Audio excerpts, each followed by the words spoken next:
Many thanks, first of all, to our organist for today, Mrs. Schuit, who is sitting all the way up there, and she will also accompany us when the cortege and our distinguished guests will leave this church again. So a big applause already for her.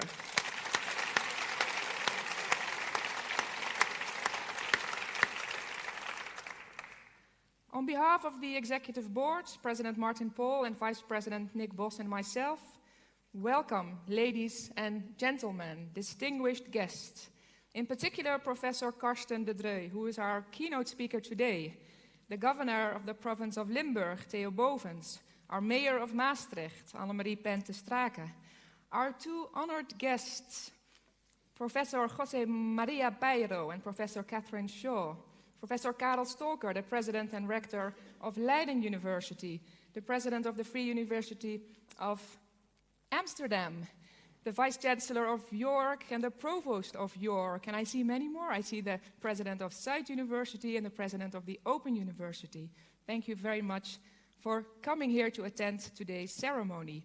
And a warm welcome as well to the members of our Supervisory Board, students, alumni, and of course, members of our staff. A heartfelt welcome to this academic ceremony in which we celebrate our 44th birthday. So happy birthday to all of us. And Karsten, once you stand here, you will get the feeling how this is from up here. Prepare a little bit. You have 5 minutes for that. Just like every autumn, last year we once again gathered together in a small group to come up with the theme for next Dies Natalis. Now, in addition to a topic, which this year is academic leadership, a catchy punchline is also needed to put on the invitation that we all send to you. Something like "Just Do It" from Nike. Something inspiring, something catchy that would make you all want to fill up this hall on this last Friday afternoon of January. Now, I really did my best to contribute during this brainstorm session, and I came up with a great suggestion, a real statement about which I could immediately imagine the conversations around the coffee machine. Have you heard about the new DS theme? What do you think of it? Unfortunately, it did not get the approval of the group. For those of you who think the rector has anything to say, think again. I was told by my team members, that's really going to ruffle some feathers, Rihanna. We don't think this will be taken well by the academic community, sitting here to my left. I will leave you a little bit in suspense. Anyone who is involved in the university world for a while can witness maybe a number of strange ways of doing things, to say maybe the least, especially for those who have also experienced other ways of working outside academia. For example, for those who want to build a career, the most important thing is to have a good age index, at least for several academic disciplines. The lawyers might think, what is it? We don't know it, huh? But many of the other disciplines do. Excelling in research is priority number one if you want to climb the academic ladder. But of course, for the younger ones sitting on my right, you also have to acquire a lot of grants, be good in teaching, provide inspiring leadership, sparkle in media appearances, and many more. Now, the latter aspects are, however, less evaluated when determining career steps. There's also a belief that accepting a position as dean, they're sitting here on the second row, our 6 deans, or rector magnificus, means that you're actually saying goodbye to your scientific career. So there you are. This is it. Sorry, Anita. Academic leadership, someone has to do it, but not me. There's also this assumption that a university is best served by a rector magnificus coming from within its own ranks, from that same university. Whoever thought of that? I don't know. And department chairs must be professors. And someone who's very good at doing research, who builds up a research group, must also lead that group as a manager. As a scientist, you are often put in charge of a team without getting a significant amount of training or guidance, if any, and sometimes without you even being very happy with it.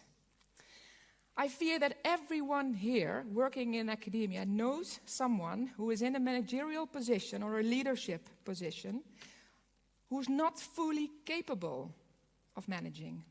And you can't always blame the person. That lies with the academic community.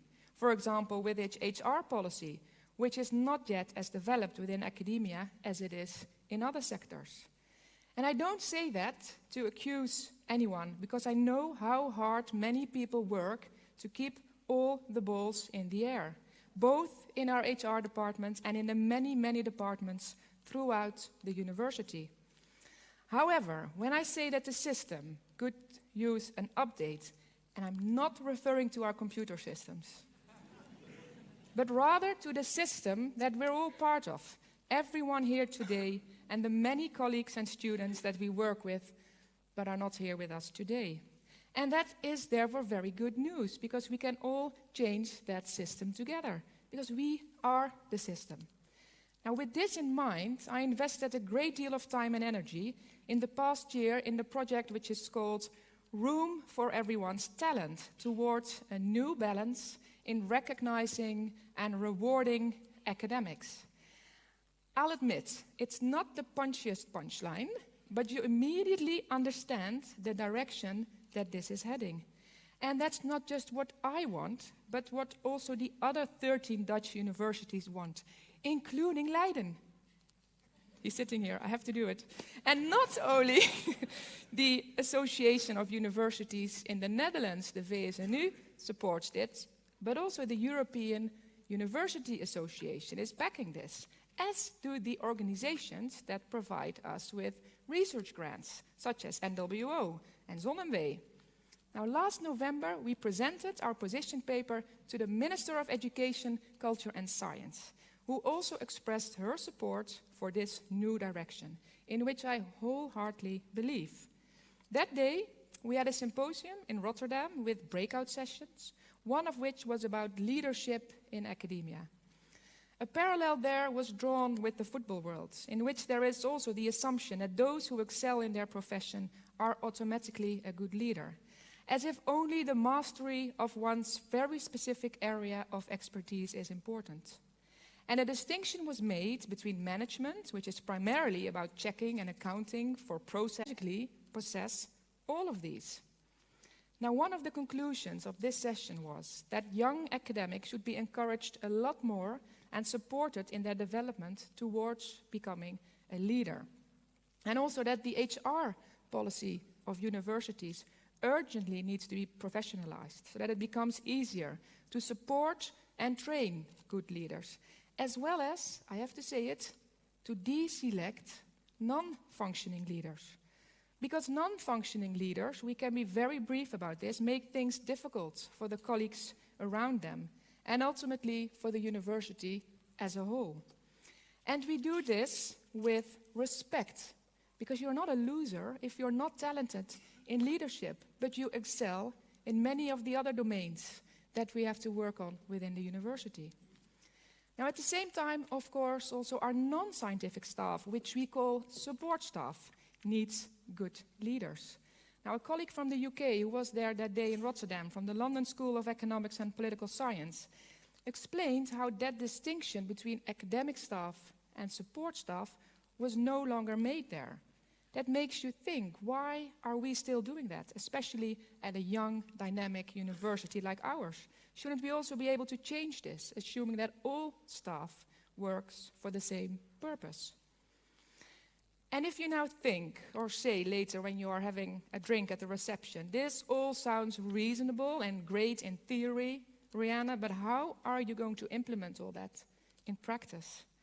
Then on the one hand you are right, because I realize that the university's administration must set the course and above all set good examples. So we are indeed going to support young academics who want to take on a managerial role to prepare themselves, and we will assist them with the challenges that they face. We will encourage our mature staff to do the same and to reflect upon their own leadership style. We will ensure, with the consortium that I mentioned earlier, of the 14 universities and the funding organizations, that academics can also build a career without excelling in research only. We will diversify career paths, including ways to evaluate teamwork and find a better balance between quantitative and qualitative measurements of assessment. But, and I say that with a capital B, on the other hand, I also want the ball to bounce back to you, sitting here today, because I, and we as the administration, or we and our HR department, cannot do this alone. What we need is a culture in which quality is recognized in all the domains in which we work, that is teaching, research, impact, leadership, and for those working in medical hospitals, also patient care. But also a culture in which the lack of quality is freely discussed and dealt with. Now, within the University of Maastricht, our 6 deans, chaired by myself, will lead the necessary change process, and we will present our approach to the Maastricht community in a few days. This will include dialogue about all the proposed changes in the position paper, but also concrete steps. One will be, for sure, career paths for those who stand out in innovation of teaching in all 6 faculties. I will now tell you what my proposal was for the punchline of the DS. Academic leadership, does it exist at all? Okay, I now also see that it's maybe a bit of a punch in the face, and it doesn't do justice, and I also want to say that from here, to the many, many colleagues who actually possess it naturally, who have developed it. But I hope you understand that I really, in my position, have the privilege, I hope, to shake the tree. That's why I wanted to become rector in the first place. So let's discuss this topic all together, all of us. Let's change the system together. Because in the end, we are the system. And the system we currently work in definitely deserves an update. I thank you very much for listening. This means that I will now descend this beautiful place. And I will go back down and I will continue with the rest of the ceremony. Many thanks for listening.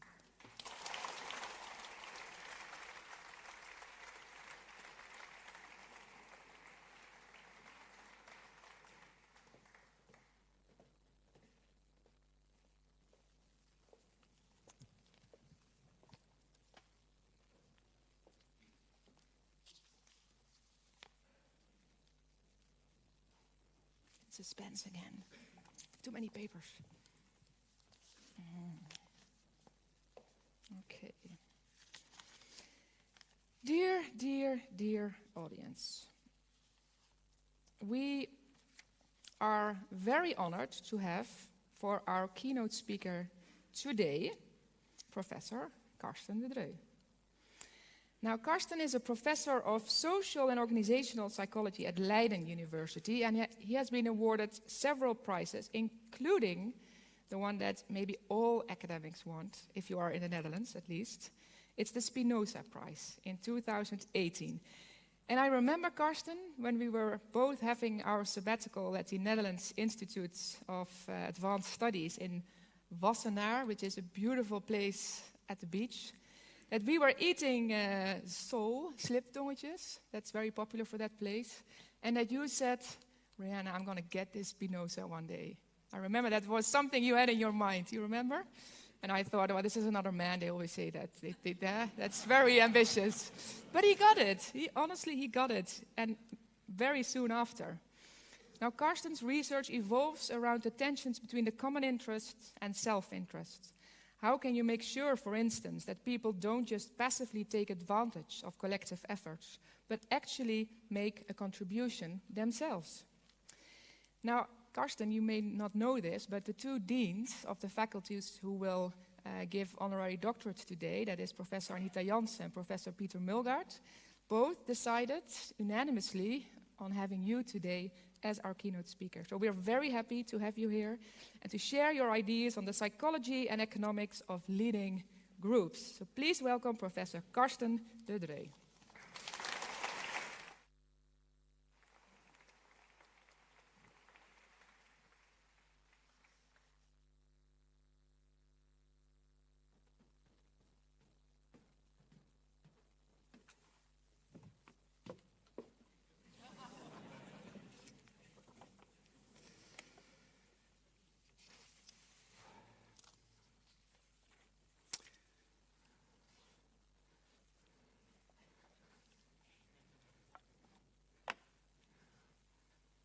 There you are. Dear Rector, dear members of the board, esteemed colleagues, let me congratulate you on the 44th anniversary of Maastricht University. And let me thank you for the honor of addressing you here in this very beautiful place and on this very special occasion. Leadership is important. People turn to leaders for advice and guidance. Many people we follow our leaders in times of crisis and disasters, and many people aspire to be a leader. We buy books about the 7 habits of famous leaders. We follow courses on leadership skills, and those who are leaders feel a great responsibility. They need coaches and mentors, counselors and therapists, and a bonus from time to time. Leadership is big business. The study of leadership is traditionally the domain of psychology and management science. It is a blossoming field worldwide. Last year alone, over 4,000 entries in the psychological and economic sciences dealt with leadership. This is an average of 10 new entries each day. And with each new entry, we know more about leaders and leadership. We know better how leaders make their organizations excel, how they can best motivate their team, why leaders make poor decisions, and how leaders should be compensated. An outsider to this scientific literature may be overwhelmed, not only by its sheer volume, but also by its diversity. Consider, for example, the different forms of leadership that scientists have identified. Transactional leadership and transformational leadership, charismatic leadership, strategic leadership, visionary leadership, ethical leadership, e-leadership, empathic leadership, and last but not least, academic leadership. An outsider to the field of leadership may not see the forest for the trees. Which leadership style to choose? What leadership habit really matters? Which leadership skills make the difference? Can you train those skills? Does intelligence matter? And experience? Are females better leaders than their male companions? How much should you pay a leader? What, in fact, is a leader? Today, I will not answer any of these questions. I will not even address academic leadership. Not because it is unimportant or irrelevant, but rather because I like to ask a different question, one that oftentimes gets ignored. The question I'm asking today is, what is leadership for? What are the core functions leaders fulfill? In other words, when do we need leaders and why? Leaders exist by virtue of groups of people who follow. Groups of followers are the conditio sine qua non of leadership. Without groups, leaders have nothing to lead. Without groups, leadership is moot. A group is a collection of individuals, typically 3 or more, who share a common fate. This means that what happens to one member affects the other members of the group, and what one member decides affects the other members of the group, and vice versa. Groups are collectives in which individual and joint decisions shape the future of both the individual and the collective. Groups that fit this operational definition include prehistoric bands of hunter-gatherers, extended families living in tribal communities, small groups of friends on a joint outing, military squads, sports teams, work teams, the board of an organization, even a terrorist cell is a group. As this list illustrates, humans like being in a group. We live in groups, we raise offspring in groups, we produce and share resources such as food and knowledge in groups, we travel in groups, and we play in groups. And we have done so since the earliest days of our evolution, roughly 200,000 years ago. Group living is a relative constant throughout human evolution, which suggests it may come with substantial survival functionality. Indeed, for the most part of human history, being excluded from a group was lethal. Individuals need groups to survive. But survival functionality is not the only reason for our fondness of groups. Together, individuals can achieve more than they could ever achieve alone. By pulling together physical energy, skills, and insights, humans can create and maintain wealth and well-being at a level that is unsurpassed in the animal kingdom. And this cannot be better illustrated by our gathering here today in this beautiful building with its wireless technology, all of us so nicely dressed and immersing ourselves in cultural traditions that date back centuries. Without groups, humans would not have survived throughout the past 200,000 years. And without groups, we would not have countries and hospitals, cars and railroads, scientific discoveries, and enlightened students. Without groups, this very university would not have been initiated, built, and survived governmental budget cuts and massive cybercrime. Without research and teaching units, administrative support groups, policy and project teams, this university would not have made it to its 44th Dies Natalis. And yet, living and working in groups isn't easy. A lot can go wrong. Some countries flourish and others collapse. Some countries prosper and others go bankrupt.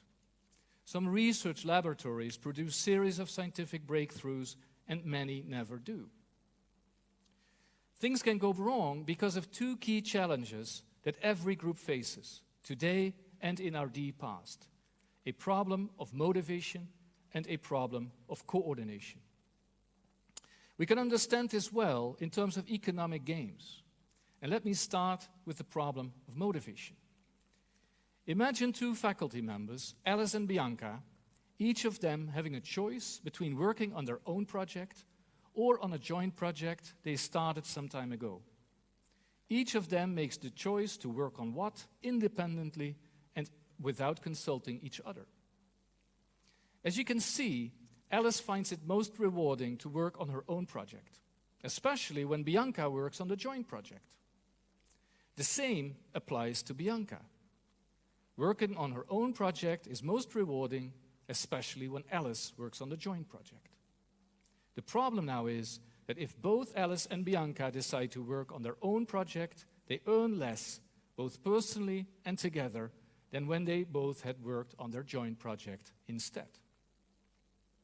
Working on personal rather than joint projects in this case is what we call a motivation failure. Economic theory specifies that motivation failures emerge when either Alice or Bianca tries to maximize her personal rewards by free riding on the other team member. Motivation failures also emerge because Alice and Bianca distrust each other. They fear that the other will free ride. And in case of distrust, it is safer to work on your own project instead. When working together, Alice and Bianca face another problem: how to coordinate their activities. And this again can be illustrated with another economic game. Bianca and Alice have to choose between teaching and research. Again, they make their choice independently and without consulting each other. If they both choose the same task, whether teaching or research, they are happier than when they choose different tasks. And a coordination problem emerges when they do choose these different tasks.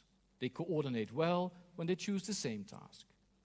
Psychological theory specifies that these kind of coordination problems emerge when group members communicate poorly and when they lack clear conventions and rules to focus on.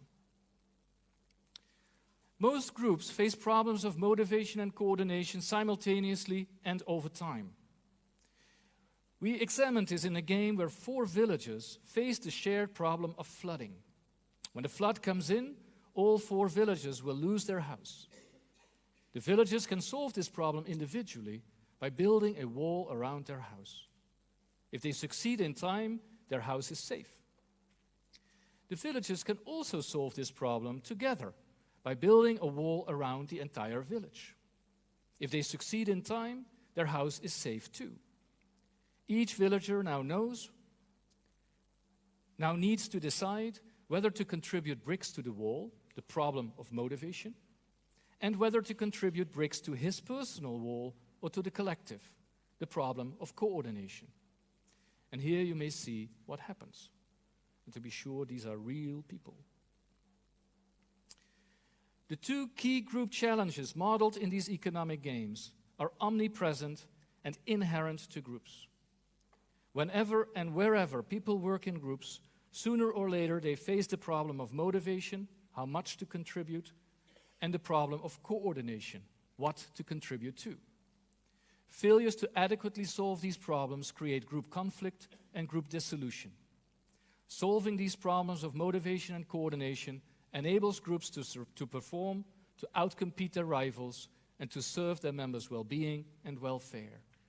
And precisely because groups face motivation and coordination failures, they turn to leaders. The primordial function of leadership is to help groups with their problems of motivation and coordination. And having identified these 2 core functions of leadership, we can now ask how leaders can do that. How can leaders help their groups in preventing motivation and coordination failures?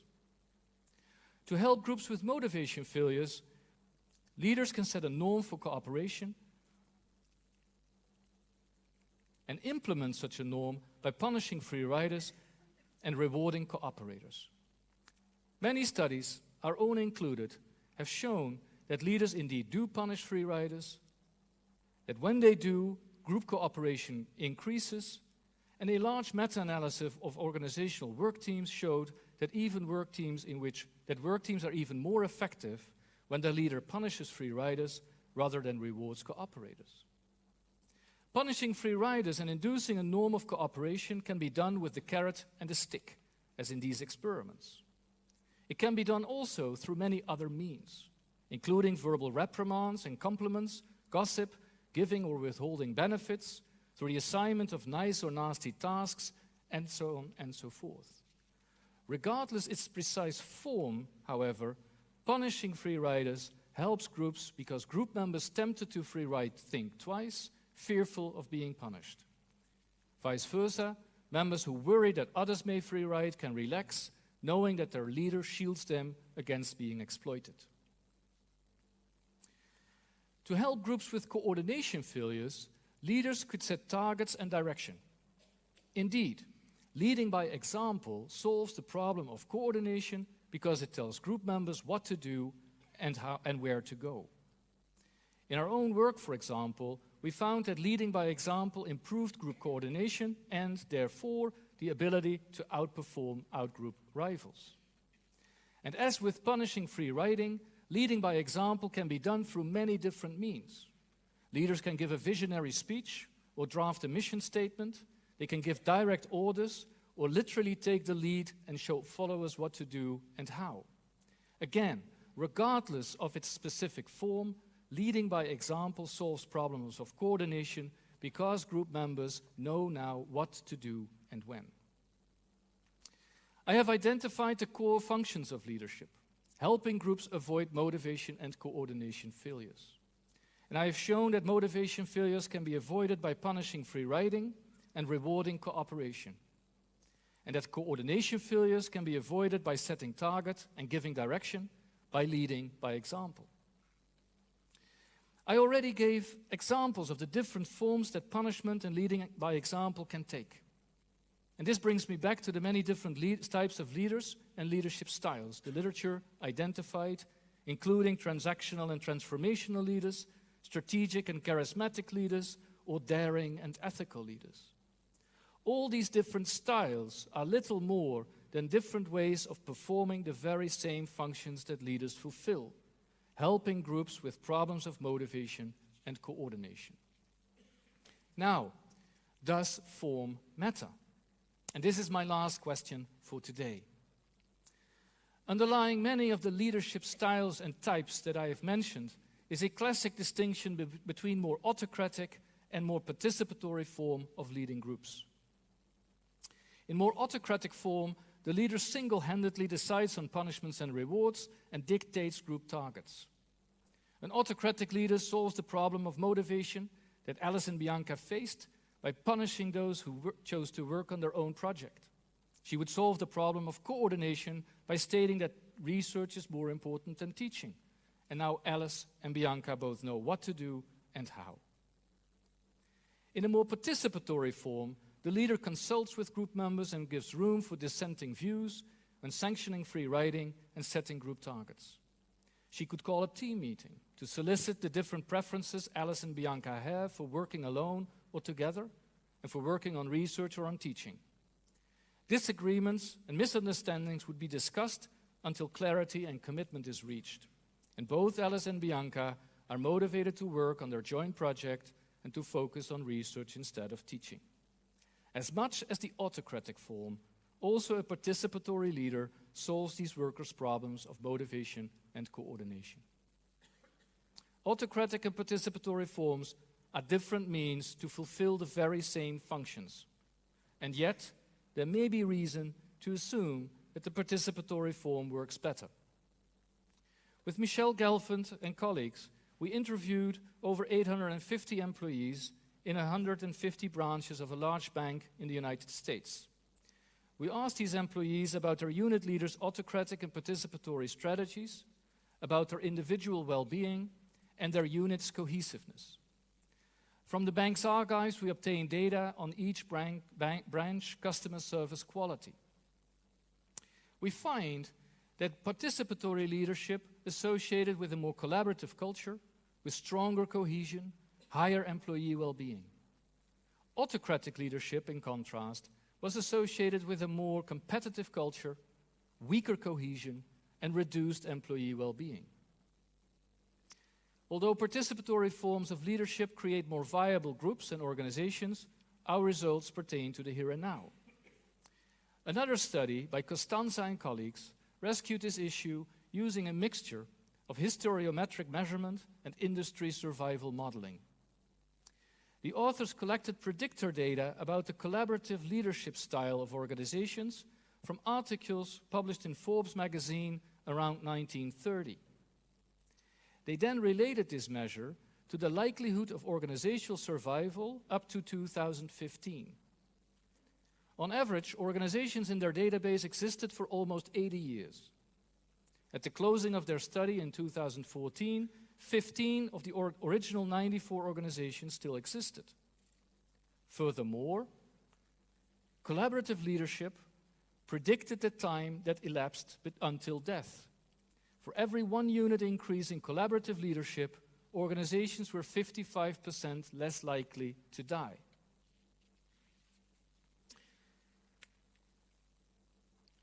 Let me conclude.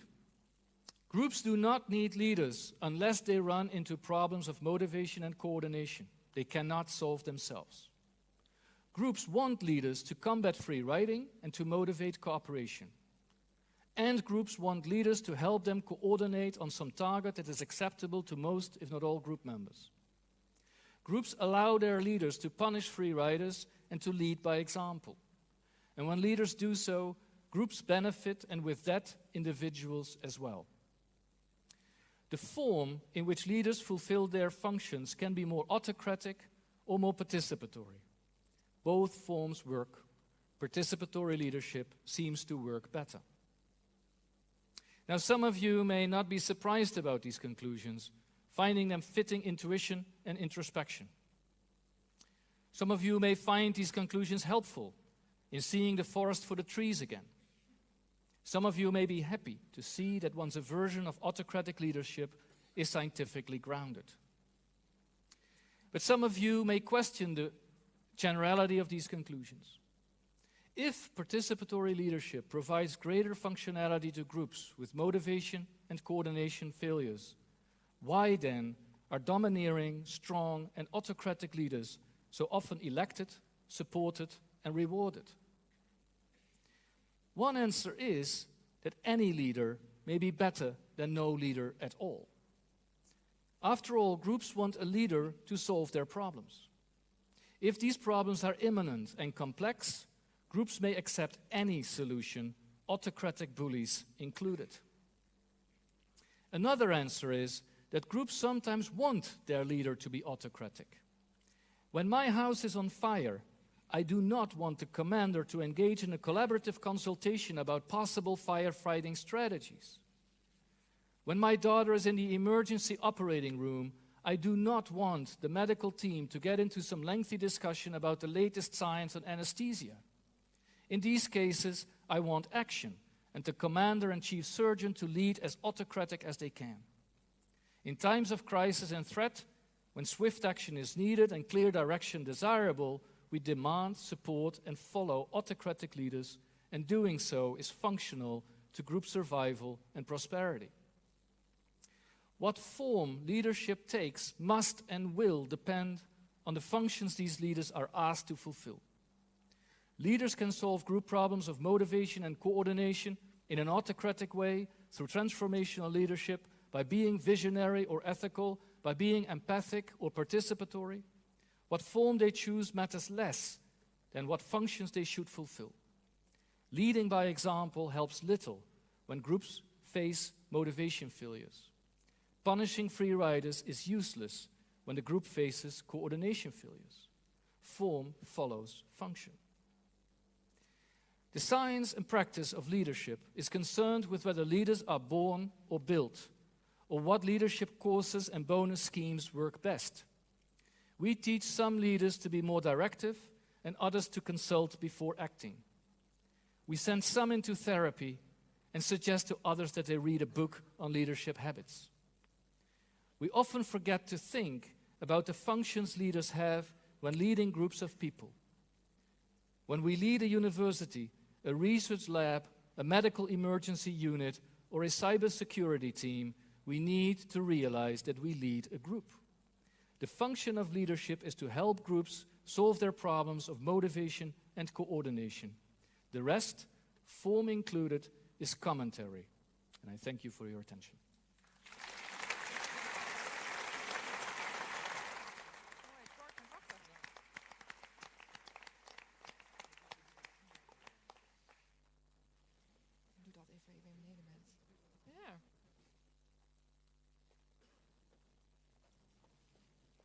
Dear Professor De Dreux, dear Karsten, how was it up there? Is goed, ik ben nog iets vergeten. It's English. It's English. What did you forget? Mijn brillen koken, maar die komt nog wel. Oh no, we'll make sure you get... some leaders also forget something, that's okay.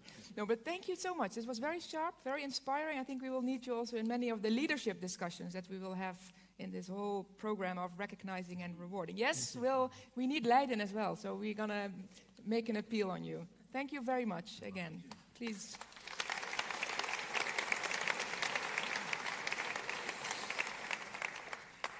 We have asked 3 very promising master students from the Fontes Academy of Music and Performing Arts to be your musical entertainment during this ceremony.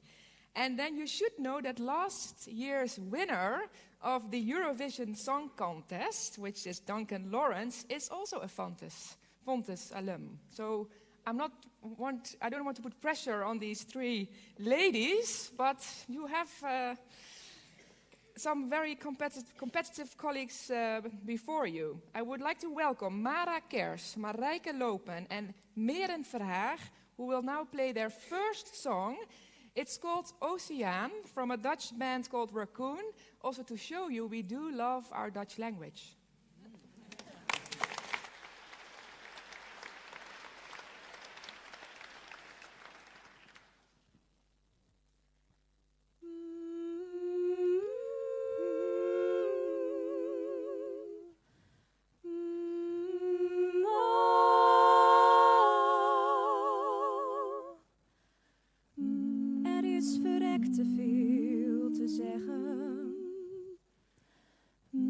En te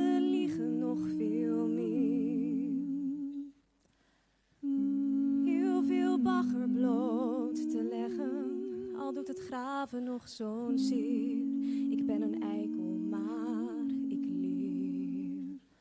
Oh, een oceaan om in te vluchten. Nooit jaloers te hoeven zijn. Liefde om je hart te luchten. Een oceaan. Hoe lekker zou het zijn? Hoe lekker zou het zijn?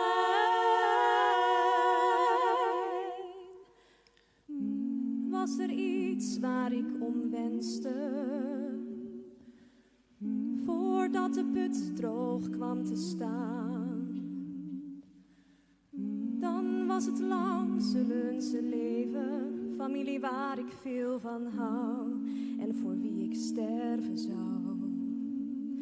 Een oceaan om in te schuilen, nooit alleen meer hoeven zijn. Ik heb gesmeekt niet meer te huilen, alsjeblieft. Het leven jaagt geen angst meer aan. Ik heb al zo ver moeten kruipen. Het laatste stuk zal ook wel gaan, tot ik ga staan. Een oceaan om in te vluchten. Nooit jaloers te hoeven zijn. Liefde om je hart te luchten. Een oceaan. Alleen van mij.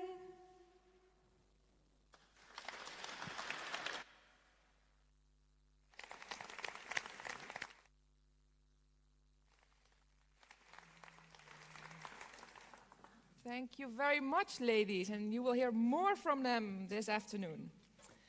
We are now at the very formal part of this ceremony, because today it is our honor to confer 2 honorary doctorates, one to the School of Business and Economics and one to the school, honored by the school, by the Faculty of Psychology. The Board of Deans of Maastricht University, at the recommendation of its faculties and after consultation with the University Council, has decided to first of all award an honorary doctorate to Professor Catherine Shaw. And we will now watch a movie about Professor Shaw. Catherine Shaw is a celebrated scholar and an exemplary teacher who serves the greater public good with her profound academic knowledge. She is the Ernest C. Arbuckle Professor of Economics at the Graduate School of Business at Stanford University, was a Senate-confirmed member of President Clinton's Council of Economic Advisors, and received the Columbia University Award for her work on international business. In her work, Shaw addresses important human resource and personnel questions, seeking answers through the combination of economic theory, insider econometrics, and management practices. Shaw has contributed vastly to the understanding of why competing organizations either adopt or refrain from adopting specific productivity-enhancing practices. Professor Catherine Shaw is recognized as a world leader in putting the right questions on the agenda and finding answers in the best ways possible. An important topic where Professor Catherine Shaw's work and the aspirations of Maastricht University and the School of Business and Economics coincide is the role and the importance of entrepreneurship and innovation in society. Catherine Shaw examined and showed that fostering entrepreneurship is particularly worthwhile. Nurturing entrepreneurship, especially in an environment in which we can learn systematically from entrepreneurial expertise and failures, lowers the risk of failure in new ventures. I'm truly grateful to serve as the promoter of Catherine Shaw as honorary doctor at Maastricht University. May I invite Professor Catherine Shaw and Professor Gerard Vaan, whom the Board of Deans has appointed as her supervisor. Please come forward.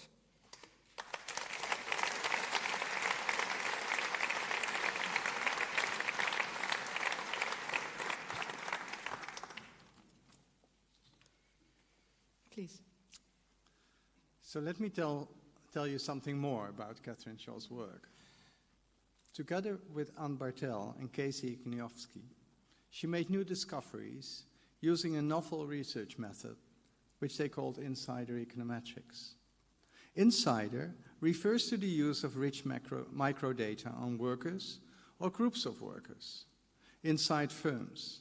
Insider also refers to the use obtained from meetings with managers and workers who help to inform almost every aspect of their research. Econometrics signals that the analysis uses rigorous statistical techniques. These techniques estimate the effects of management practices and productivity.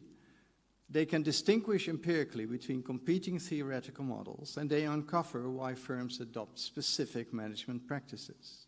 The method, insider econometrics, combines theoretical knowledge and prediction, statistical inference, and insights from business owners and workers. It's precisely this combination that is ideal to reveal when and why management practices truly matter. Professor Scholl's work with Ed Lazier, her colleague from Stanford Business School on personnel economics, have bridged the gap between labor economics, usually taught at economics departments, and human resource management, taught as part of the business administration classes. But fully aware of the adagio of the famous British economist Alfred Marshall, that it's not the economist's business to tell the brewer how to brew beer, their interactions with business students and practitioners, Shaw and Lazier have paved the road to use the scientific tools from economics and behavioral sciences to understand, teach, guide, and enhance human resource practices. An entrepreneur is the owner of a new business. A serial entrepreneur is someone who opens businesses repeatedly. Catherine Shaw's work with Francine Lafontaine on serial entrepreneurship shows that in all establishments that started between 1919 and 2011 to sell retail goods and services in the state of Texas, more than a quarter of those businesses are led by serial entrepreneurs. Serial entrepreneurs also run firms that are more successful. Prior experience from business creation increases the longevity of the next enterprise. Past entrepreneurial experience is instructive. It enhances valuable business skills. She combines her stellar research agenda with excellent educational abilities and exemplary academic citizenship. She has received multiple awards for her teaching excellence and has been research panel member of the National Science Foundation, served as the head of the Department of Industrial Management, and has been the editor of academic journals such as the Review of Economics and Statistics and the Journal of Labor Economics.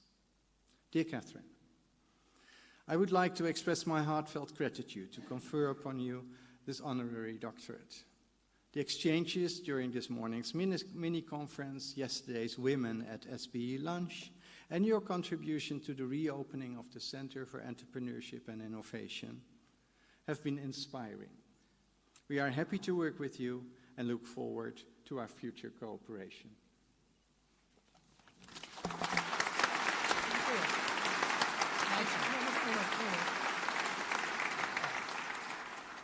Please all rise. Okay. All right.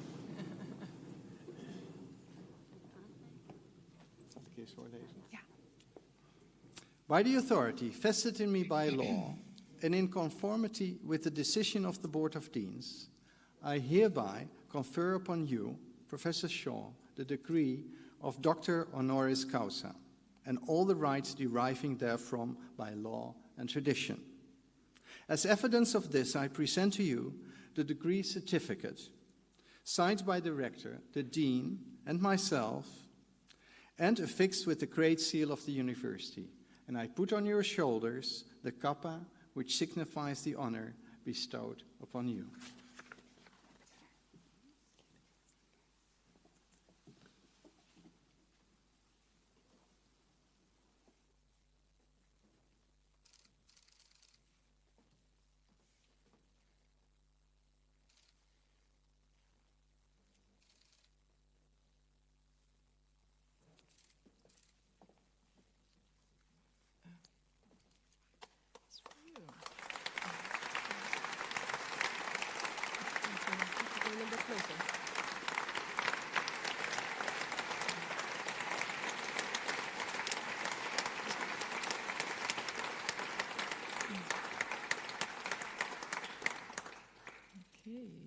take it away, you'll get it.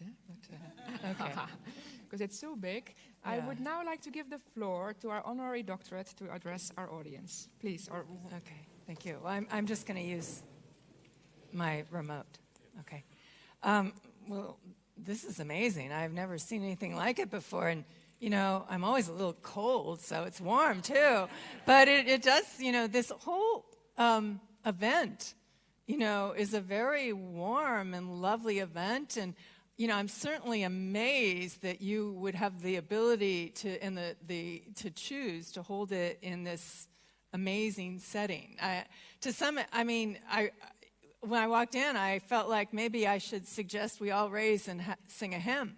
And I am going to come back to that point, to be honest.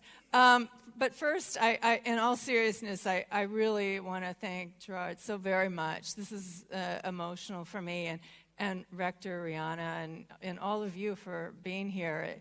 It's obviously, very meaningful event in my life. And so I want to thank you all very much.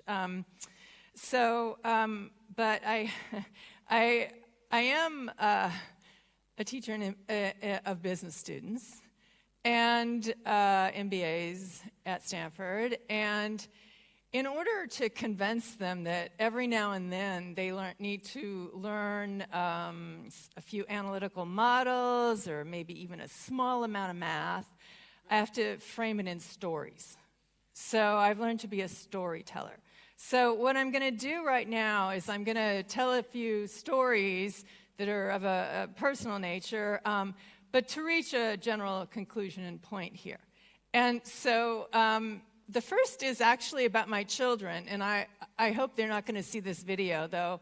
I had no idea that I was going to have a video, but thank you so much for producing that. But anyway, because what I want to say, so I have 3 kids in their 20s.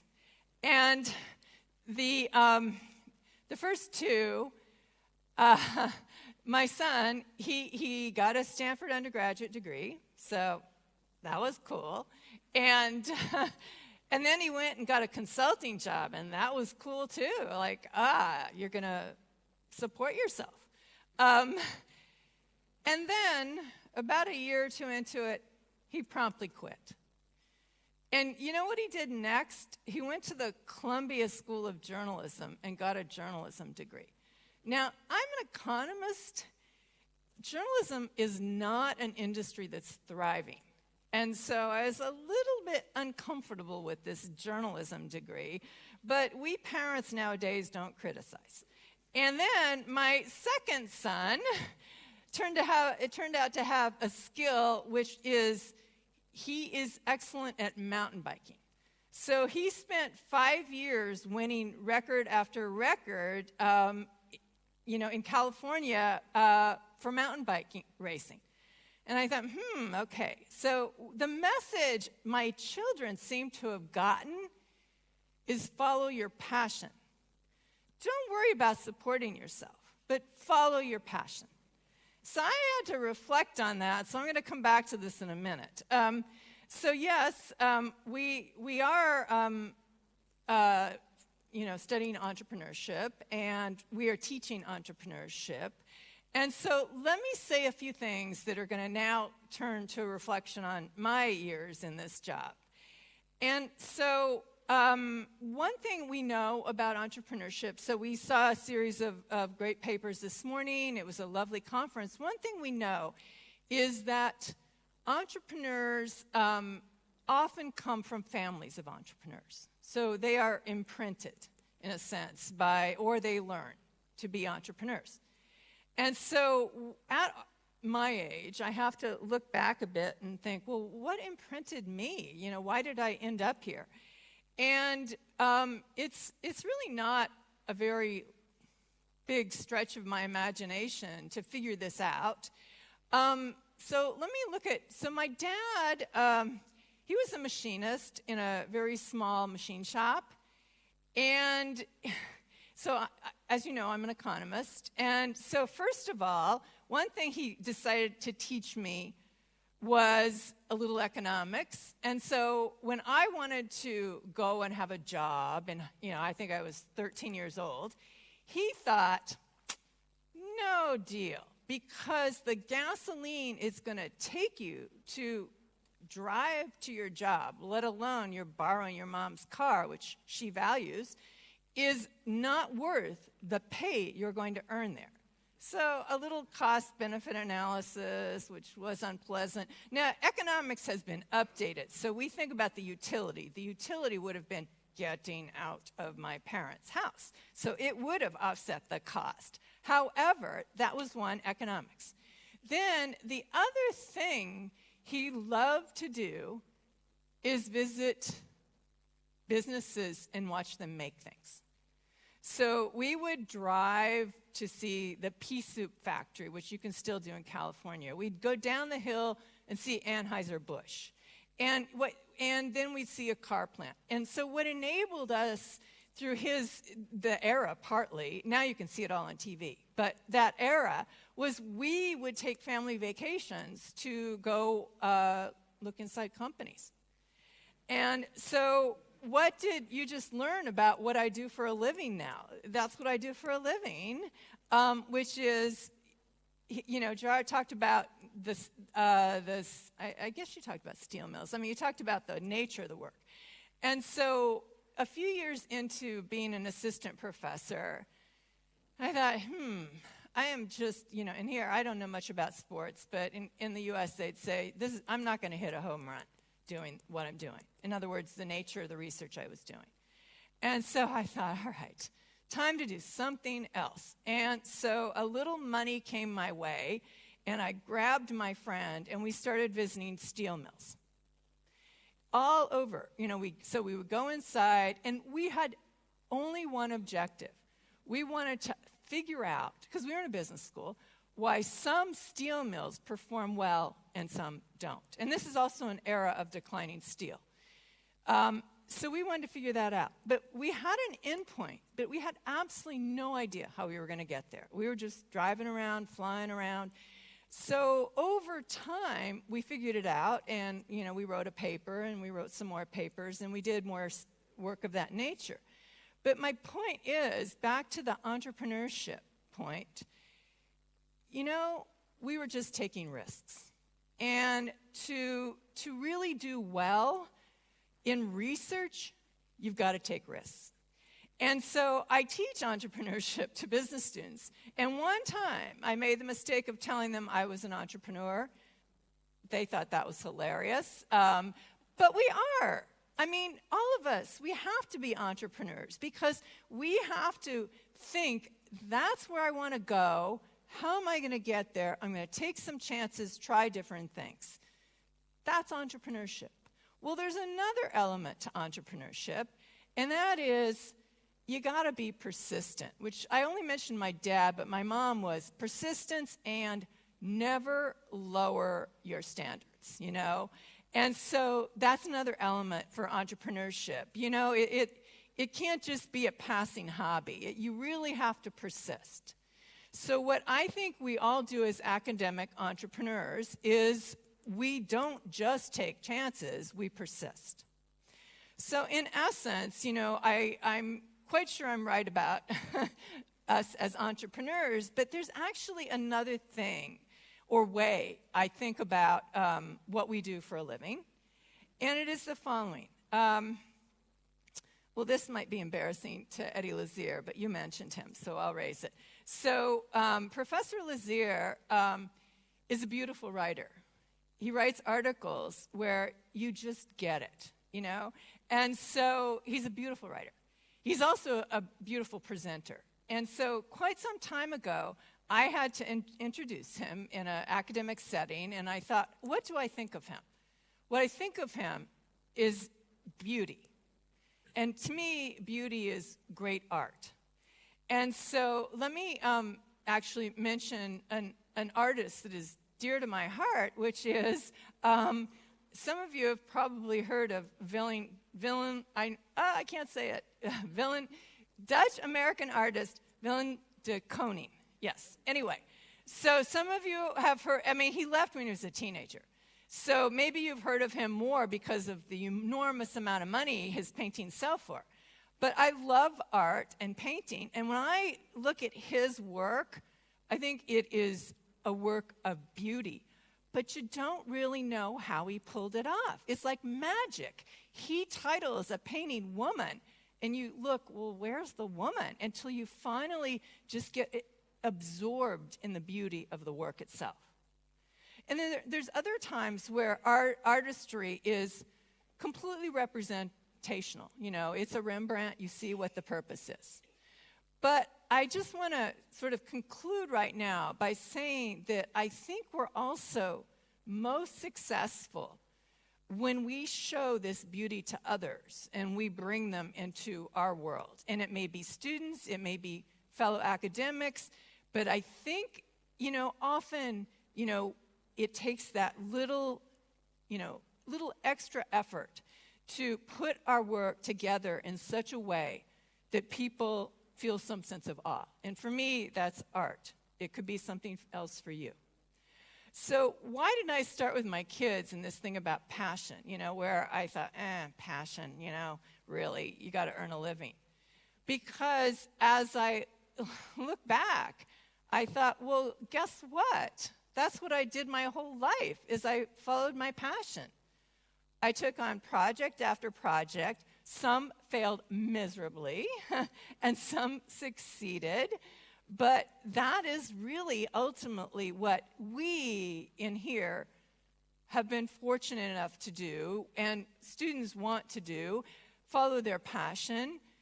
But fortunately, you know, back to the beauty of this church, and, you know, it's that not everyone can do that.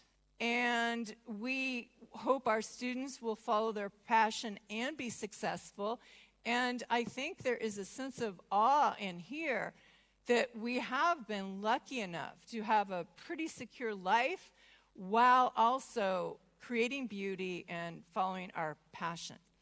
And so on that note, I again want to thank you for this degree, and what, you know, what a beautiful ceremony. So thank you very much. Thank you, Rector Rihanna.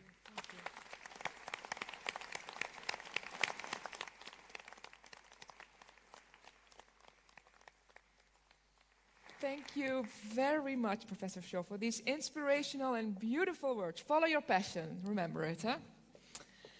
The Board of Deans of Maastricht University, at the recommendation of its faculties and after consultation with the University Council, has decided to award an honorary doctorate to Professor José María Peiro. And we will watch your video now.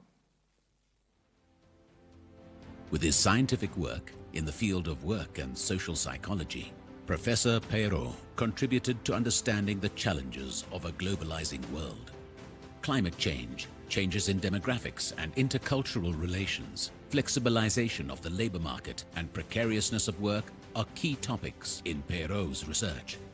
Professor Peiro has made significant contributions to the scientific realm, but has also influenced the way knowledge in his field is applied, aiming to contribute to a sustainable and decent world. He is the director of the University Research Institute of Human Resources Psychology, Organizational Development and Quality of Working Life in Valencia, and has proven to be the driving force behind organizations like the European Association of Work and Organizational Psychology. Furthermore, Professor Peiro has done outstanding work in creating the Erasmus Mundus Work and Organizational Psychology Program, a joint master program connecting 5 European universities. José María Peiro is an exemplary scholar who always emphasizes that in order to make our world a better world, psychological knowledge should be applied in society. He worked enormously to achieve this, particularly in his role as president of the International Association of Applied Psychology. He has created inspirational examples like the Labour Observatory for Youth that has been adopted in other countries as well. José María Peiro has traveled the world and worked in a diversity of roles and used his diplomatic skills to promote the application of psychological knowledge. We have benefited from his skills and insights to develop our own international joint master of research and curriculum. I am grateful for his contributions and am therefore very honored to be his promoter. May I now invite Professor José María Peiro and Professor Zijlstra, whom the Board of Deans appointed as his supervisor. Please come forward.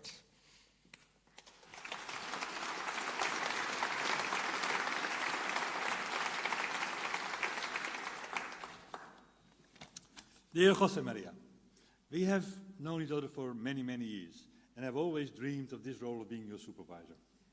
We have been practicing today, early this morning. But you will receive this honorary degree from this university for the contribution in science and society.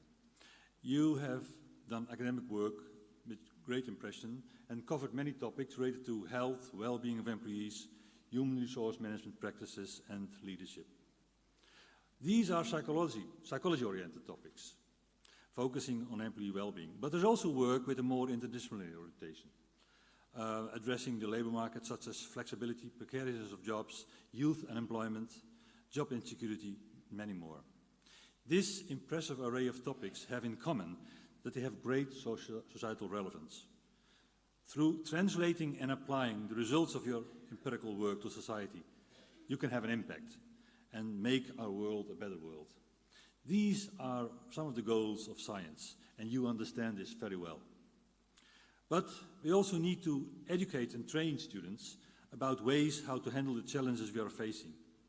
And your achievements in this domain, by bringing together students from all over the world in the Erasmus Mundus program, are also commendable. Therefore, your academic leadership is one of the most important reasons to award you this doctorate. Leadership is about providing a vision, giving directions, and helping followers to make the projected journey. You helped to build the European Association of Work and Organizational Psychologists. You were president of the International Association of Applied Psychology, one of the oldest scientific associations in the world, celebrating its centennial this year. You were also president of the European Network of Organizational Psychologists, ENOP, and can therefore rightfully be called the Nestor of work and organizational psychology in Europe. You have demonstrated leadership. Your ideas are put to practice, and you have inspired many others, colleagues, students alike. And therefore, I think, José María, you deserve this honorary doctorate. Yes, yes, we do.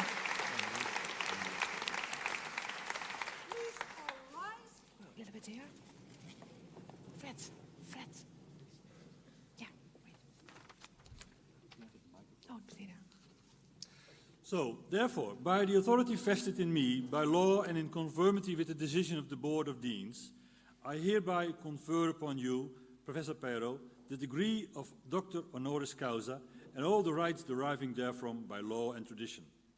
As evidence of this, I present to you the degree certificate signed by the Rector, the Dean of the Faculty of Psychology and Neuroscience, and myself, and affixed with the Great Seal of the University. And I put on your shoulders the kappa, which signifies the honor bestowed upon you.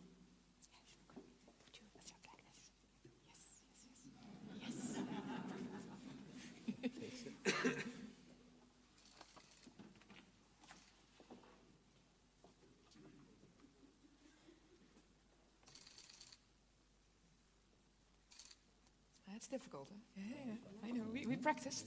And then I'm also going to give you the certificate that goes with it.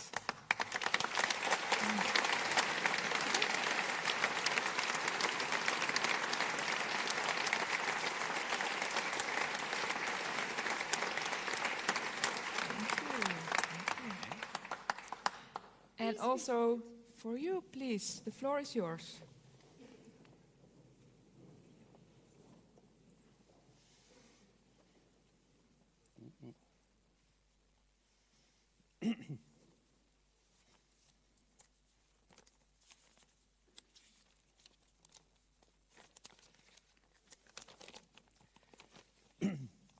Dear Rector, dear academic authorities, esteemed colleagues, ladies and gentlemen, let me first of all express my deep gratitude to Maastricht University for the great honor of bestowing on me the title of Honorary Doctor. My sincere thanks to the Rector Magnificus Professor Lescher and the Board of Deans for this award, and also to the University Council, the Faculty Council, the Executive Board for their advice. I extend my gratitude to the Dean and the Dean and Board of the Faculty of Psychology and Neuroscience, and especially to Professor Fred Zelstra, my honorary supervisor. On this occasion, I'd like to honor the memory of Professor Robert Roux, a prestigious professor of this university who had an invaluable impact in my career as an inspiring and visionary colleague and as a close friend.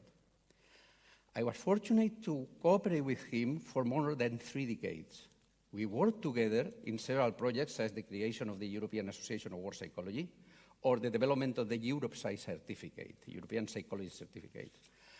Our research institute at the University of Valencia is also grateful for him, because once our work and organizational psychology master was awarded the Erasmus Mundus mention in 2005, he trained our teaching staff on problem-based learning, following the Maastricht University approach, and supported us since then. Now, I am pleased to have the opportunity to publicly thank Maastricht University for this excellent and inspiring inspiration and contribution. I also show appreciation to the Faculty of Psychology and Neuroscience, where I regularly cooperate with several colleagues in research and education endeavors. Before ending this part, I will mention here my mentor, Professor Carpintero, and my colleagues of the Research Institute of Human Resources Psychology, IDOCAL, at the University of Valencia. Many projects and achievements in my career have been jointly developed with them, and only with their support and cooperation became successful realities. Last but not least, my deep gratitude to Professor Alicia Salvador, my wife. During 40 years, we shared our lives, aspirations, worries, and joys, and also our passion for science and education. We are blessed with 2 daughters, Teresa and Begoña, and I am proud to mention them here in this emotive ceremony. The theme of this year is academic leadership, nurturing talent, developing skills. I think it wonderfully expressed the reality of Maastricht University that deserves celebration. This university displays a leadership function in education and research innovation, attracts and welcomes international students and staff, keeps excellent links and cooperation with society, and contributes to sustainability. In addition, I see this theme as the expression of future aspirations. It reflects the awareness of the big demands that our complex world poses to the higher education institutions. They require new mindsets and creativity to figure out the type of academic leadership needed for the transformation of our societies.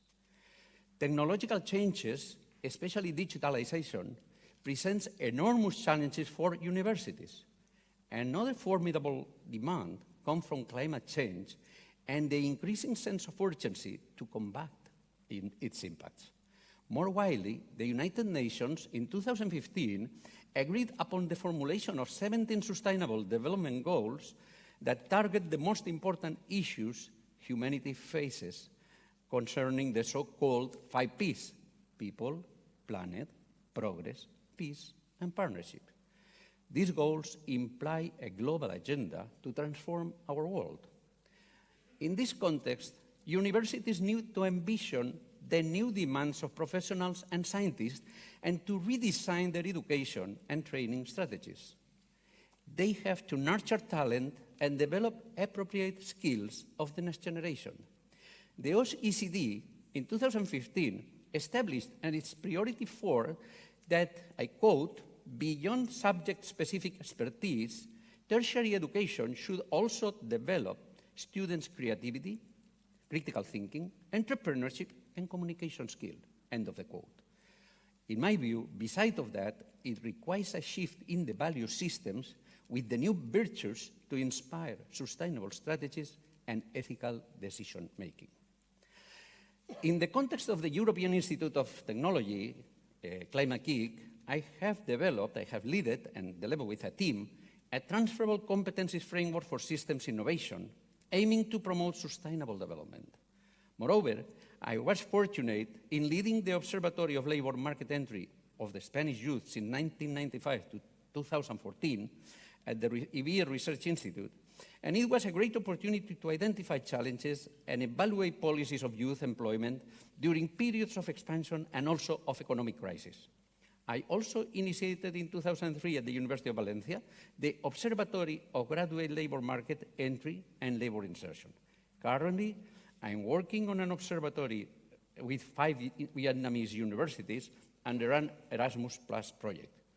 Based on these experiences, I'm fully convinced of the need to analyze and evaluate these issues for the universities to monitor the emergent demands for skills and competencies, their obsolescence, shortage, and transformation.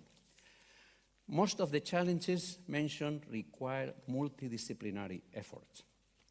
However, I would like in this context to draw some attention to the role of applied psychology, highlighting its perspective to respond to the transformation of our societies. In 1903, Stern defined this discipline as the science of psychological facts that are relevant for their practical utility. From the beginning, it was not just conceived as an application of theoretical models and evidence-based by experimental psychology. It developed also its own theories, tools, and empirical evidence, and established a wide professional practice. In 1920, after the First World War, an international group of applied psychologists, led by Edouard Claparède, founded the International Association of Psychotechnics. In 1955, the name was changed to International Association of Applied Psychology.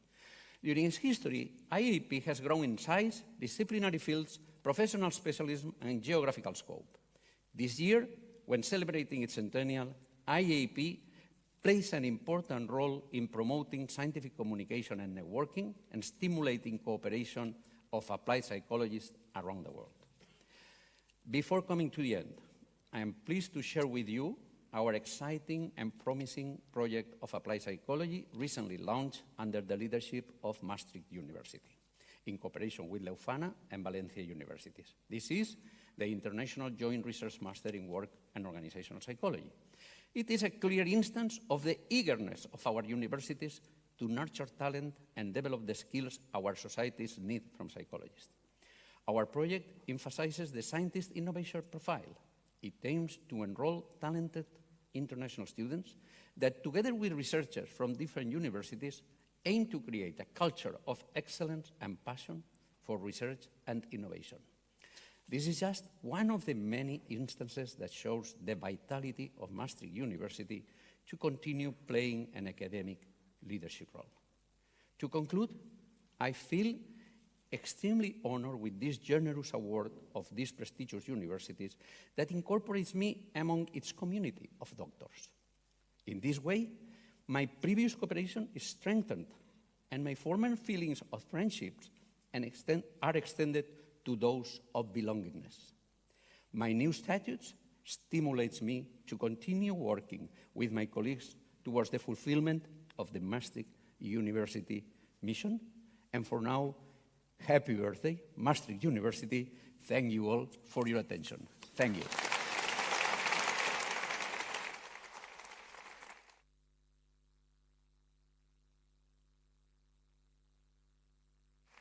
Thank you very much also for these beautiful words. And it's so nice to hear that once you become an honorary doctor, the cooperation continues. It's not the end now, it continues. So we look forward to many more joint projects, both with Catherine and with Jose Maria. Again, congratulations. Thank you very much. And now our three ladies are back for another song in English this time. I'm on my way. I still remember when we watched the sunset over the castle on the hill. Dum dum dum dum dum dum dum dum dum dum dum dum. When I was 6 years old, I broke my leg. I was running from my brother and his friends, and tasted the sweet perfume on a mountain grass I rolled down. I was younger then. Take me back to when I found my heart and broke it here, made friends and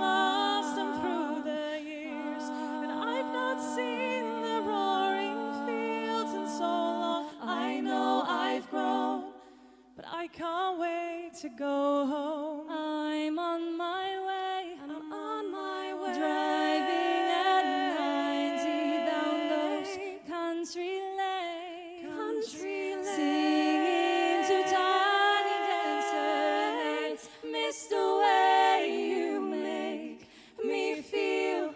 And it's real when we watch the sunset over the castle on the hill. Dum dum dum dum dum dum dum dum dum dum dum. 15 years old and smoking hand-rolled cigarettes. Running from the law through the backfield, getting drunk with my friends. And my first kiss on a Friday night, I don't reckon I did it right. I was younger then. Take me back to when we found weekend jobs and we got paid. We drank some beer and drink 'em straight. Me and my friends have not grown up in so long. Oh, how we've grown. But I can't wait to go home. I'm on my way. I'm on my way. Driving at 90 down those country lanes. Singing to tiny dancers, and I miss the way you make me feel. And it's real when we watch the sunset over the castle on the hill. I'm on my way. I still remember these old country lanes when we did not know the answers, and I miss the way you make me feel. And it's real when we watch the sunset over the castle on the hill. Ja. Gaan we de week daarvan.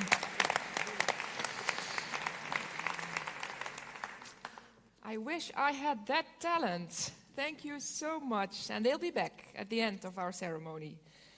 At Maastricht University, we deem education vital, and we are very proud of our achievements in that respect.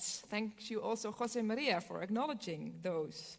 That is also why we have installed a prize to honor members of our staff who have made an exceptional contribution to education. And the video we're about to watch will tell us more about this year's winner. The Win and Wine in Education Prize, named after one of the founders of the university, is a prize for people at UM whose efforts to improve UM teaching has earned them a place in the spotlight.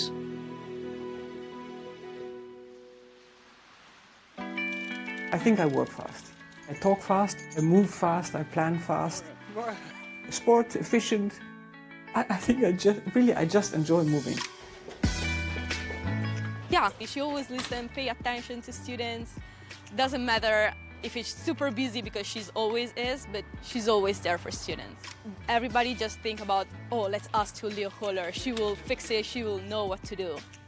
She has an almost infinite motivation and commitment to education in a way that she wants to provide her students with the best quality of education. And she does everything for that. I was part of the team who initiated the master, yes. And then I was the master coordinator for, I think, six years. And then I applied for the bachelor coordinator. And then there was the big curriculum change, and I was again part of that. Yeah, it's essential for students to have someone that's not always only helping them as a professor or a mentor, but also as a normal human being, we can say, maybe. One of my colleagues says, you know, all the students, the first email address that they know by heart is yours. I don't think that's true. but if I can sort of support them, yes, I enjoy that. And especially if I see it works. And that's really my conviction. We've become a sort of company producing students. And I talked once to someone from Manchester, a professor, and he said, yeah, we call it the sausage factory. And I think this is something we really have to avoid.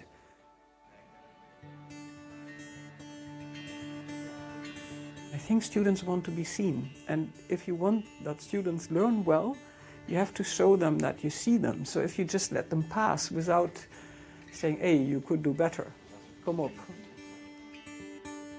I think that gives me most pleasure, to work with students and to think about teaching innovations. Success. Last November, the first cohort of students of that new curriculum graduated, hundreds of students, and I was there as a mentor. And Leo then gave a presentation at the end to congratulate her students. And when she stood up and walked to the desk, the students gave her a standing ovation, spontaneously, before Leo had said anything. And it was quite impressive. I never saw that before, and it indicates how the students valued her. No, that was very special for me. Yeah, that's yeah, very surprising, very intense.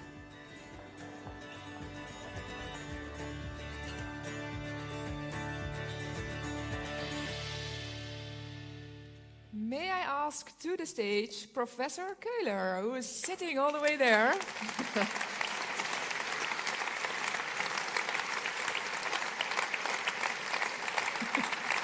Come here. Enjoy the moment.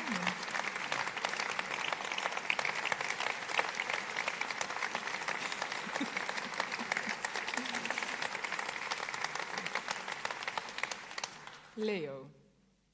For those of you who know her, you know she really hates this. And I will add some more words to this wonderful video, since it not only shows how much you love working with our students and how much they love you, but it also shows that you're really not comfortable with all this praise. But I have to say also from a personal anecdote that you have this talent to touch everyone's heart the moment you meet them. And I remember when I had my working program in your faculty, that the students of the faculty thought to surprise me as the newly appointed rector to take me to the cutting room without telling me. Now, if you are a legal scholar and you're taken into the cutting room without preparation, how do you say it actually in the... Dissection hall. Okay, that's the official term. Then the smell is really terrible. And they didn't want to tell me because they wanted to see if I would faint. That was the test.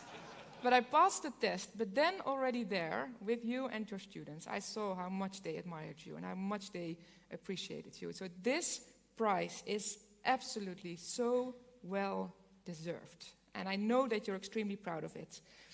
I will mention one last thing. It's a sentence from one of the nomination forms, because you need to be nominated for getting this award. On one of the nomination forms that your colleagues handed in, it said, and I quote, "If dedication to education would have a name, it would be called Leo Köhler." Now that says it all. Once again, on behalf also of the jury, I congratulate you on winning the 2019 Wienand Wijnen Education Prize. And it comes with a beautiful, beautiful small statue and flowers and a certificate as well. So now you need to have another hand. Congratulations, Leo. Thank you.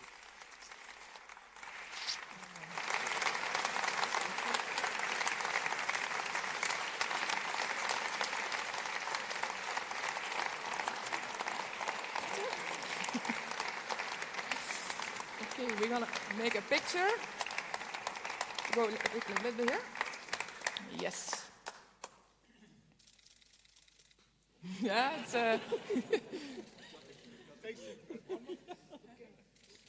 Thank you so much, Leo. Again, congratulations.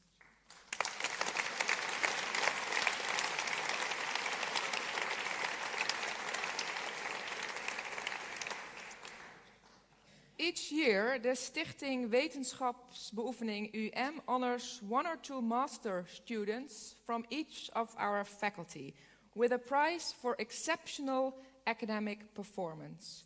The prize consists of €500 and an award certificate.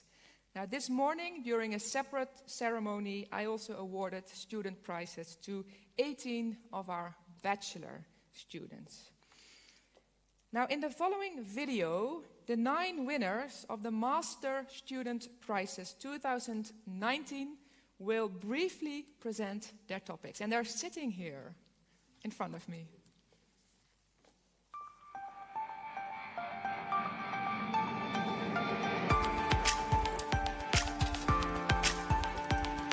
My thesis is about the impact that mobility or immobility has on migrant youth in Germany, on their education pathways. So I wanted to understand how students think about mobility and immobility, and I contrasted that perspective with teachers' point of view.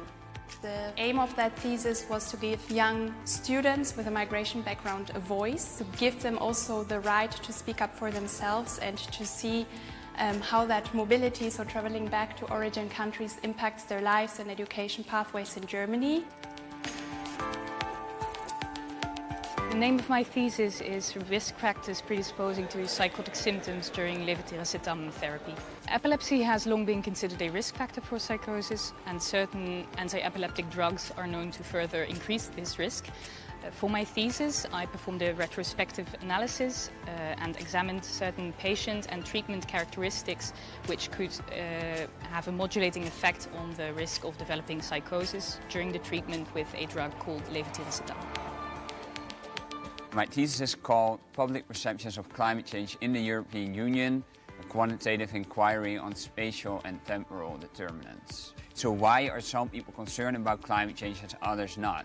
I analyzed data about climate change concern from the period 2008 to 2017, and what we've seen over that period is that climate change concern has dropped considerably. And that's very remarkable because at the same time we've shown that climate change science has evolved tremendously and that the effects of climate change are becoming clearer and clearer. We all heard about the Amazon rainforest fires. One of the major reasons for those fires are farmers that burn down forests in order to get additional land.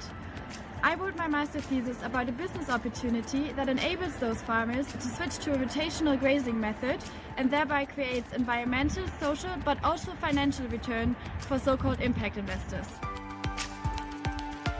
My thesis is titled, What do adults in England understand about their right to silence as it applies in the investigative interviewing context when they're provided with the caution? My research provides relevant new insights into whether the caution that's provided to suspects at the police station in England actually serves as a protective mechanism for the right to silence. I looked at whether and in what way the caution is actually understood. My findings highlight deficiencies in understanding, even for adults that are well educated and fluent or near native speakers of English. And this suggests that we need to be more cautious about assuming that the caution provides enough information to suspects to enable them to make an informed decision about exercising the right to silence. My thesis is about prediction contests, which is a setting in which a prize is awarded for reporting an outcome most accurately. Using game theoretic tools, I study whether the contestants will reveal their full private information and under which conditions this will break down so that the contestants do no longer reveal their full information and behave strategically, which might lead to a worse outcome in the end. In the field of cancer immunotherapy, huge efforts are made to understand the interplay between the immune system and the tumor. In my master thesis, The Potential Role of XR1 as a Tumor Escape Mechanism, I investigated the expression of one receptor, called XR1, on different tumor cells. I further analyzed that the expression of this receptor on the tumor cells might hamper the migration of immune cells which are able to kill tumor cells. Getting more insights about different tumor escape mechanisms is important to improve current cancer immunotherapeutic treatments. My thesis was called Towards Hippocampal Navigation for Brain-Computer Interfaces. My thesis revolved around decoding navigational features from the human hippocampus using intracranial EEG. To do this, we had patients with epilepsy who were implanted with intracranial electrodes to perform a virtual navigation task, which was a video game that I created. We then used machine learning methods to try to decode some features about the task. For example, how fast the patients were driving or where the patients were located in the virtual environment. We hope that this will have implications for brain-computer interface control of wheelchairs, robotic arms, and computer cursors. My thesis is about to give production facilities which have a lot of different products to produce the possibility to plan ahead of time by combining modern technologies such as optimization and artificial intelligence. With increase of complexity in modern production facilities, my thesis can leverage the performance of modern production lines in a way such that we use different technologies of optimization and artificial intelligence.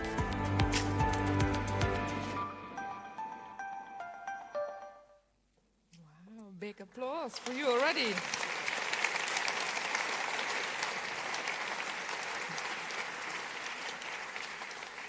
It's nice to see yourself again on screen, eh? I saw your faces. I invite all the winners who could join us today to step forward as I call your names, okay? So I will start with Sam Duindam. Please come forward. Congratulations on having the Master Award 2019. 19. Yes, here you are. It goes with this very big certificate, so you have to give it some beautiful place. And then we have to watch our photographer. No, we do that quick. Yes. Because otherwise we take a lot of time. Thank you. Sam, congratulations. Nicole Becke-Franco, please come forward. Hi, congratulations. Yeah. And the check comes later, huh?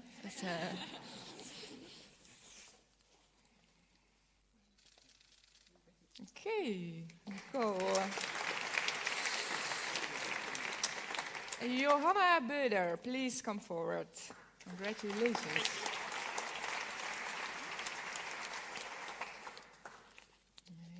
Yes.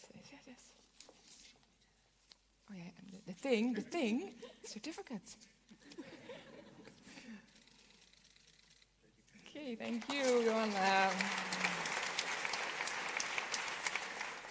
Floor Pinkaars. Congratulations. The flowers, here they are. Okay. Thank you, Floor. Sarah Jane McIntyre.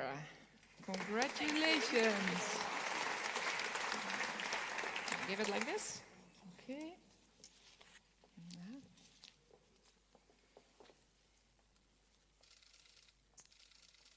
Thank you. Congratulations. Florian Wimmenauer. Congratulations. Thank you. Watch the camera. Yes, congratulations, Florian. Monica Rikende Chavaria. Is it good or half? You need to practice. Congratulations. Okay. Thank you very much.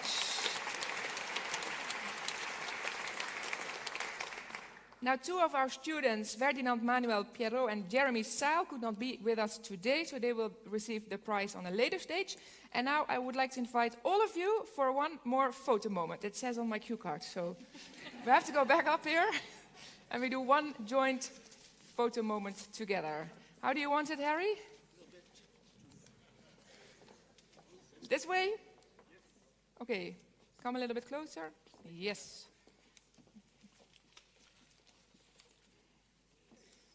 This is all for the records, for the memories. Okay.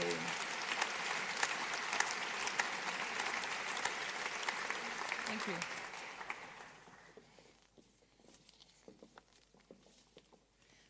So once again, congratulations, and I hope this prize will also motivate you to pursue your career in whatever way. You've heard, you can choose different forms, but this prize is already an acknowledgement of your achievements so far. Ladies and gentlemen, we now proceed to the announcement of the winner of the Dissertation Prize 2019. And I would like to ask Professor Nanne de Vries, on behalf of the Professors Fund, to come forward as the chair of the jury and to announce the winner. And rest assured, I won't take long.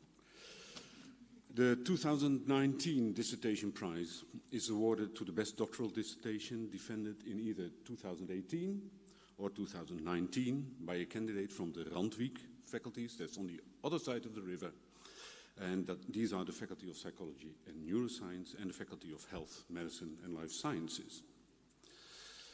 The prize consists of a beautiful sculpture, at least I think so, and a sum of 3,500 euros. That is granted by the Professors Fund, so it is my obligation to encourage all of you to contribute to that fund, of course. We had a jury, and there should be a slide now with all their names, consisting of the members on those screens, and they reached a unanimous decision. This is very important, of course. The 2019 Dissertation Prize goes to Raymond van den Berg from the Faculty of Health, Medicine and Life Sciences for his thesis called The Vestibular Implant, Feasibility in Humans, and we have a video about that.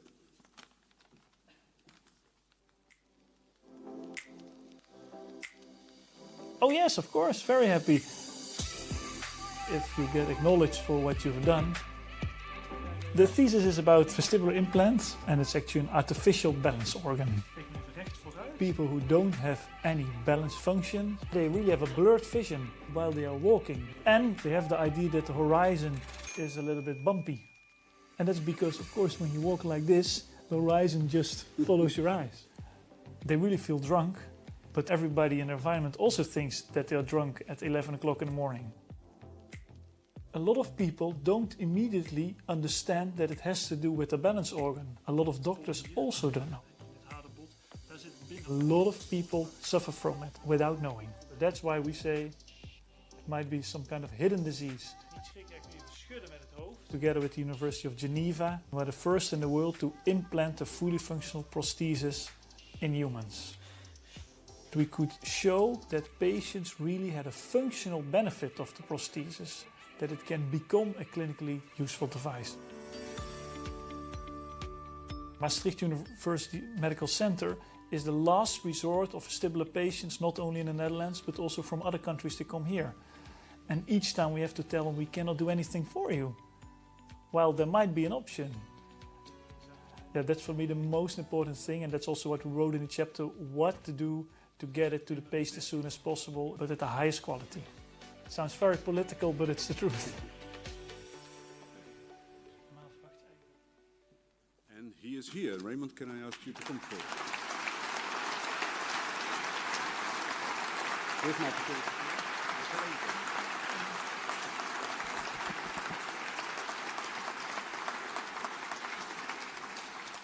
I read from the jury report. The dissertation of Raymond van den Berg approaches the problem of bilateral vestibular deficit, a disorder that leads to balance problems and vertigo, dizziness, in Dutch, draaiduizeligheid.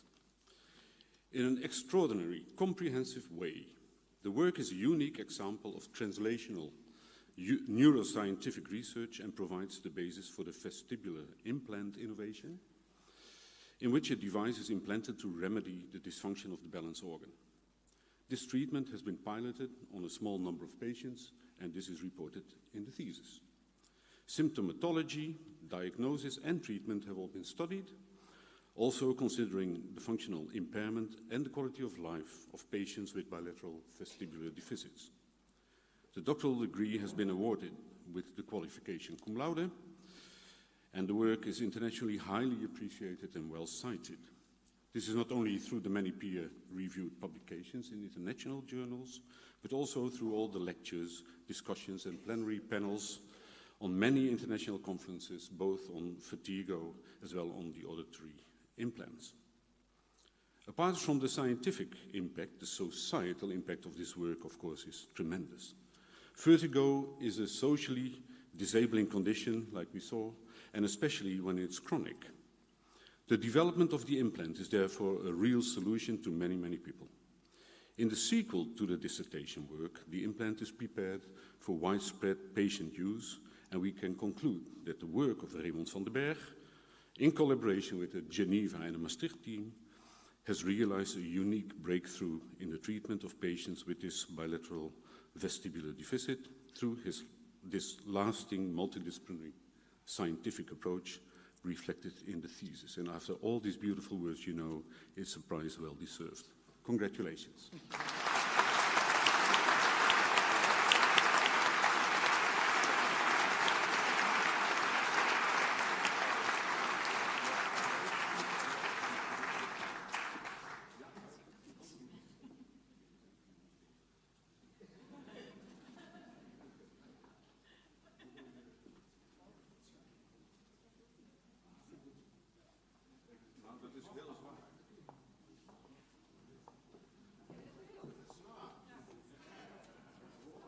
Ja, de voet is heel...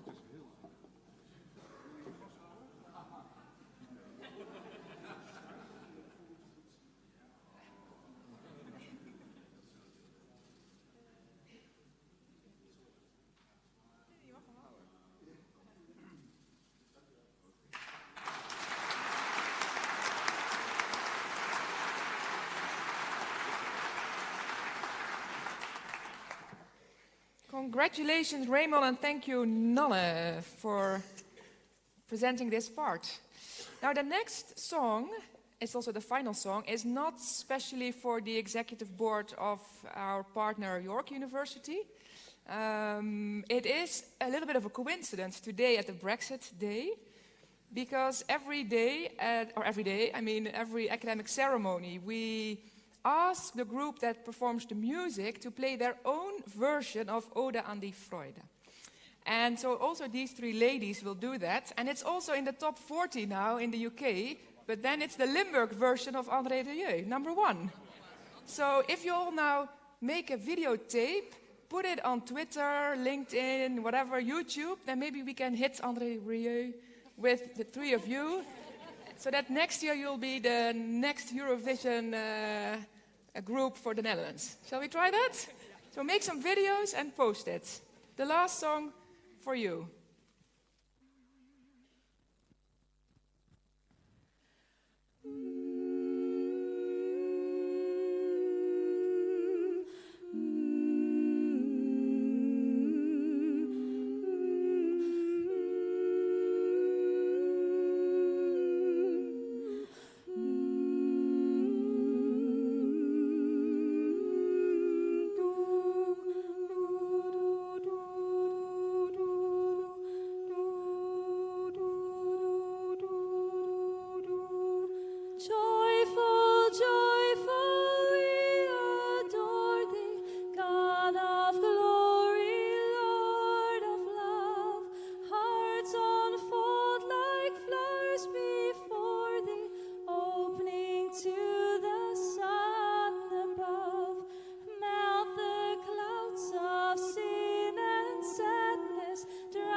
With the joy divine. Oh.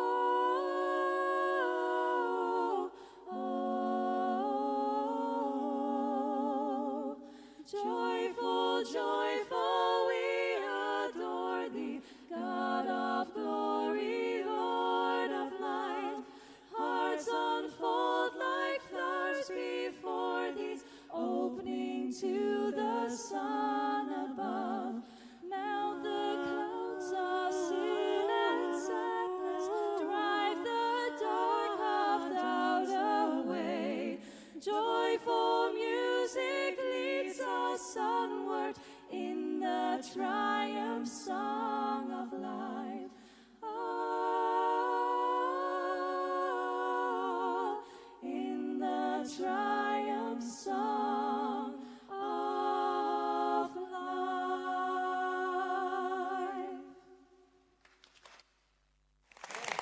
Bravo. Mooi.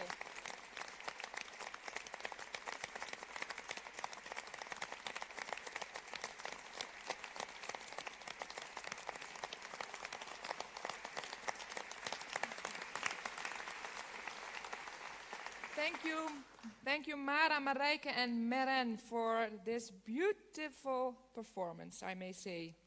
Ladies and gentlemen, distinguished guests, this has brought us to the end of our academic ceremony in which we celebrated our 44th anniversary.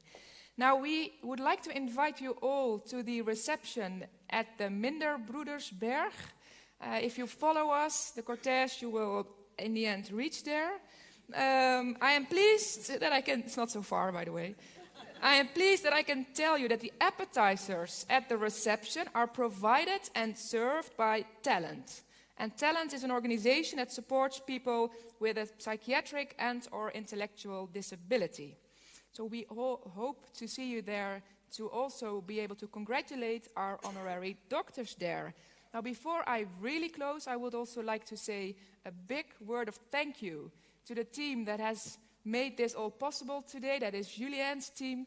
They work very hard day and night to make sure that this whole program is the way it is. So a big applause also for Julianne and her team.